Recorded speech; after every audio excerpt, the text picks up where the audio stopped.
नाशिकमधील अशोक खरातच्या भोंदूगिरीमुळे राज्यातलं राजकारण आणि समाजकारण एकीकडे चांगलंच ढवळून निघत असताना राज्यातल्या अशा अनेक महाराजांच्या बाबांच्या भोंदूगिरीच्या फसवेगिरीचा भांडाफोड होताना दिसतोय।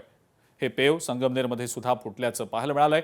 संगमनेरच्या या तथाकथित बाबाला आता रोखण्यासाठी अंधश्रद्धा निर्मूलन समितीनं आक्रमकपणे पुढाकार घेतलाय।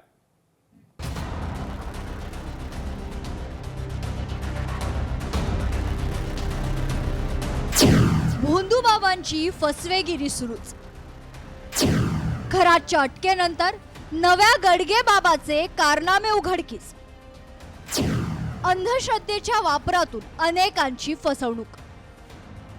भक्तांचे आजार दूर करण्याचा दावा करत आर्थिक लूट करणाऱ्या गडगे बाबावर अंधश्रद्धा पसरवत असल्याचा आरोप अंधश्रद्धा निर्मूलन समितीने केला। संगमनेरमधील दत्तधाम सरकार नावानं साम्राज्य उभं केलेल्या गडगे बाबाचे अनेक कारनामे आता उघडकीस येत असून त्याने अनेकांची फसवणूक केली आहे। अनेक लोकांच्या तक्रारी आहेत की आमच्याकडून खूप मोठ्या प्रमाणात पैशांची लूट त्याने केलेली आहे। आमचे आजार बरे झाले नाहीत। काही लोकांना त्याने दिलेल्या औषधांमुळे उलट त्रास झालेला आहे। ही सगळी परिस्थिती असताना बाबाचं प्रस्थ एवढं मोठ्या प्रमाणात पसरलंय। तोंडी तक्रारी आमच्याकडे केल्यानंतर आम्ही जर म्हटलं की तुम्ही समोर या आणि तक्रारी करा, तर अजूनही लोकांची ती मानसिकता नाहीये।